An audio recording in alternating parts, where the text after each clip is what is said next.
चलो दोस्तों, डर के मारो, इधर आओ। आज मेरे पास एक ऐसी कहानी है जो तुम्हें पुराने हवेलियों में घुसने से पहले 10 बार स्लीप चने पर मजबूर कर देगी। बहुत साल पहले घने जंगल में एक खंडहर हवेली थी। ये जगह अपने खौफनाक के स्लीपन के लिए मशहूर थी।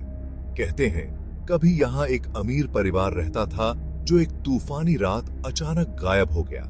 सालों बाद दोस्तों का एक ग्रुप उस हवेली की खोज करने निकल पड़ा, रोमांच और एक रिमेंबर गार एडवेंचर के वादे से। जैसे ही वो करीब पहुंचे, हवा ठंडी हो गई और घना कोहरा छाने लगा। हवेली सामने खड़ी थी, उसकी खिड़कियां खाली आंखों की तरह उनकी हर हरकत पर नजर रखे हुए।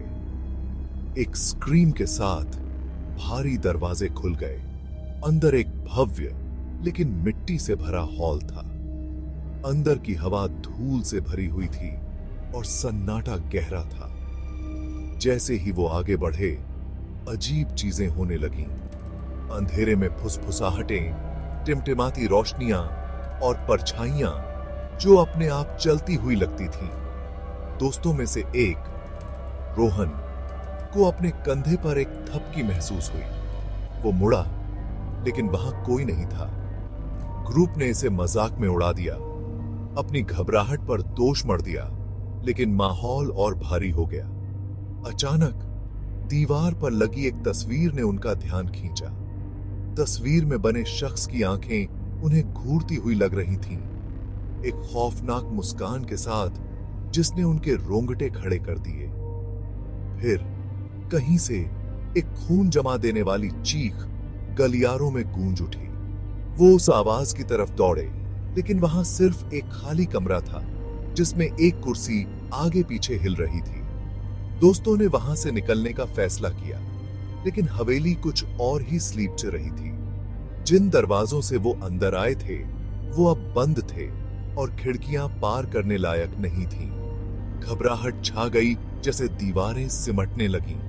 उन्हें कदमों की आहट सुनाई दी, जोर से और नजदीक आते हुए। और फिर लाइटें चली गईं। अंधेरे में उन्हें अपनी गर्दन पर बर्फीली सांस महसूस हुई। एक एक करके वो गायब हो गए। उनकी स्क्रीमें रात में गूंजती रहीं। वो हवेली आज भी वहीं खड़ी है, अपने अगले अनजान मेहमानों का इंतजार करते हुए। तो अगर तुम कभी जंगल में किसी पुरानी खाली हवेली के पास से गुजरो, तो इस कहानी को याद रखना, कुछ जगहों को यूं ही छोड़ देना बेहतर होता है।